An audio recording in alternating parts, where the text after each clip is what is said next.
Alors, jour 4 avancé sur le semoir. Donc ça a bien avancé, là je vais te montrer un peu ce que j'ai fait.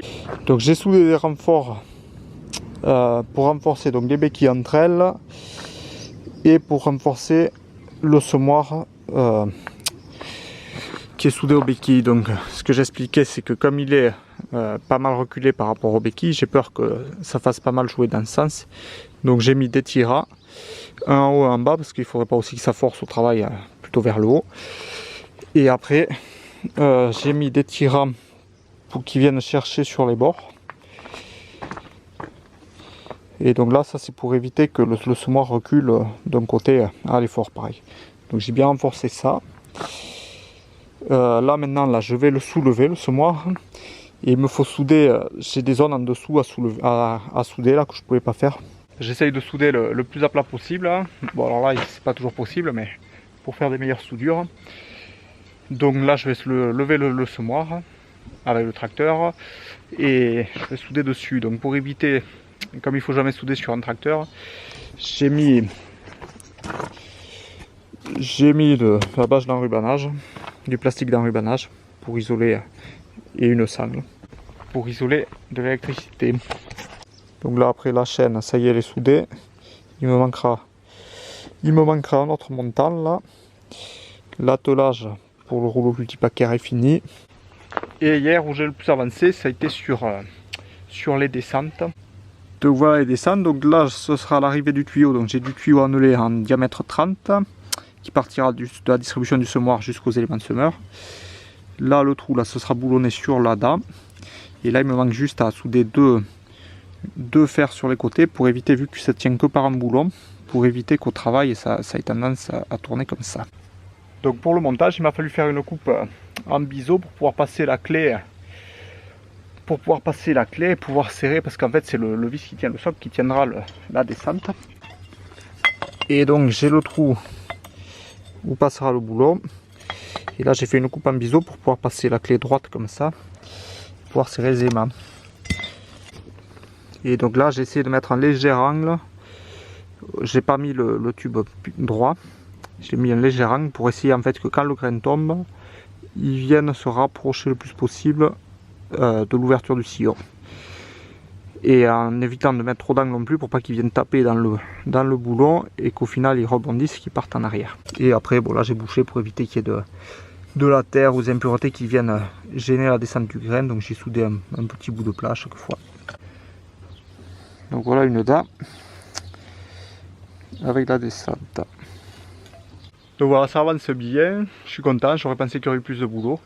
Je pense que ce soir je récupère les dents droites chez le concessionnaire, ils n'avaient pas en stock, il a fallu commander.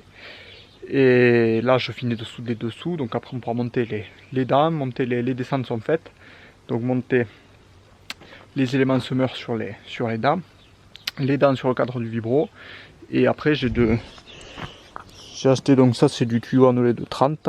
Donc ce tuyau reliera les éléments de semeur qu'on vient de voir aux anciennes descentes du semoir. Donc ça c'est les anciennes descentes du semoir. Donc ça c'est juste à la sortie cannelure, ça fait un entonnoir.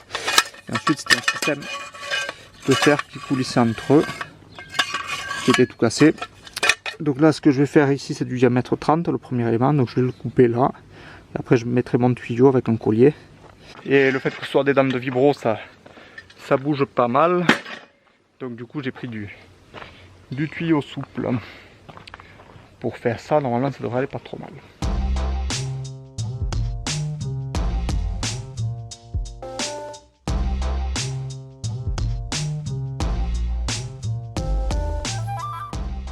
Donc voilà, c'est ici qu'il me faut bien renforcer les soudures. Après j'avais des zones là à revérifier. Là j'avais ces renforts aussi. Et là on va en profiter pour voir le grain. Donc là il y a la cannelure à l'intérieur, le grain sort de là. Et là les descentes sont attachées là sur ces fers, juste avec une petite clavette. Donc voilà, je vais souder ça. Une fois que ça sera fini le cadre, normalement j'aurai plus rien à souder, sauf le bout de chaîne, mais je l'ai pas qui me manquera pour refermer. Donc c'est plutôt pas mal. Bon, ben j'ai fini de ressouder tout ce qui était sous le semoir que j'avais pas pu souder jusqu'à présent. Donc là les soudures à peu près sur le châssis du semoir et du vibro c'est fini.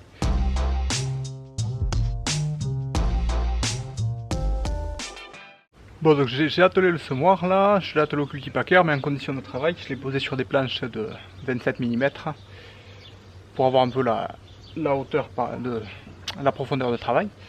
Donc là je l'ai mis en condition réelle pour voir si ça marche et j'ai bien fait parce que... Donc sur l'élément semeur de derrière, donc ça va impeccable. Et après c'est celui de devant. Donc celui de devant là j'ai mis trop de tuyaux. Donc voilà, le souci que ça fait, c'est que ça fait un plat ici. Donc là les graines tomberont pas, surtout à monter, où ça viendra accentuer ce phénomène là. Donc deux choses qu'il me faut faire, je pense, pour corriger ça, c'est déjà réduire la longueur de ce tuyau. Et ensuite, donc là la descente, elle me l'oriente bien.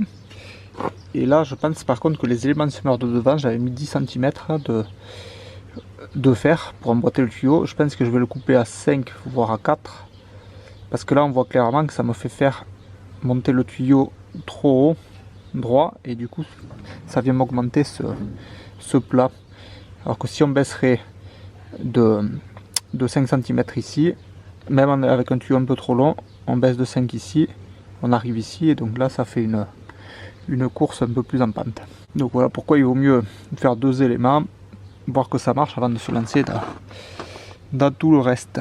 Je suis content, là j'ai attelé le troisième point sur le trou le plus bas. Plus j'attelle le troisième point haut, plus quand je vais lever le semoir il va quiller comme ça, et plus j'attelle bas ici, plus quand je vais lever mon semoir il va monter droit comme ça, et plus il montera droit, moins ça me fera lever cet axe là, et donc plus le cultipacker travaillera même en fourrière, quand on lèvera il montera moins, donc ça ira mieux.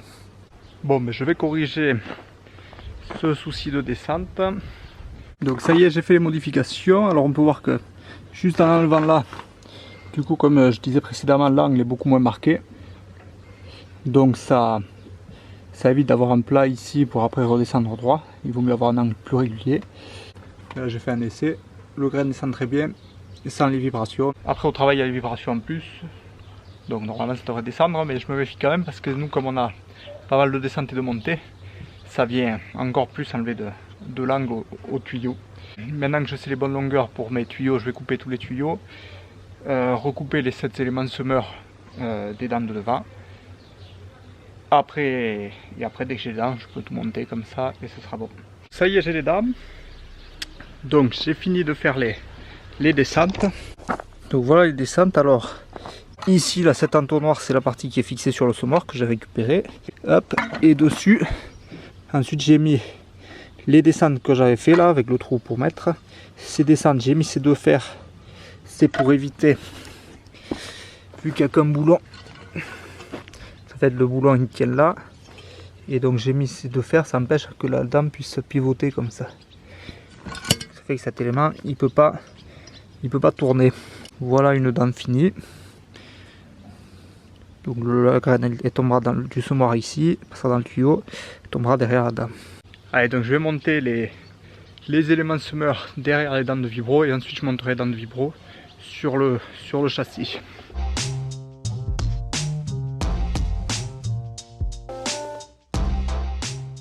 Donc ça y est, les éléments semeurs sont montés sur les dents. Maintenant je vais monter les dents sur le châssis. Donc allez, on va les monter ça. Donc voilà la dent finie.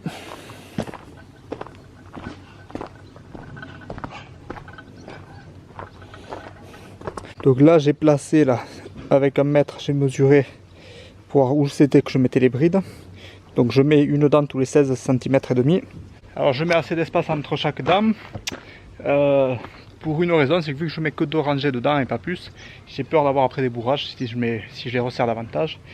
Et pour faire du sur-semis, comme il y aura déjà une prairie existante, ça laisse un peu de place pour la prairie. Donc à voir si c'est mauvais ou pas. On aime bien semer, sinon on sème en 12,5. Là ce sera en 16,5. Bon. À l'époque on semait en 16,5, 17, ça passait. Alors le principe, il faut prendre la dent. Donc là il faut passer l'élément semeur dessous.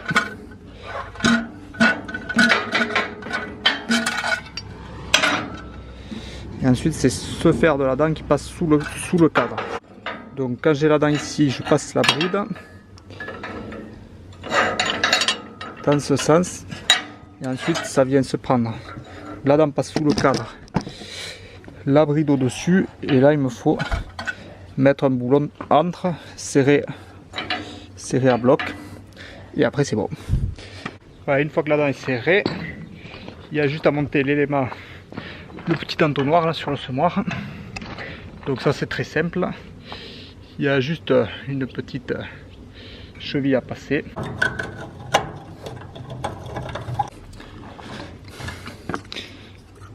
Voilà, donc la cheville est passée. Là, avec la pince. Avec la pince, on l'ouvre.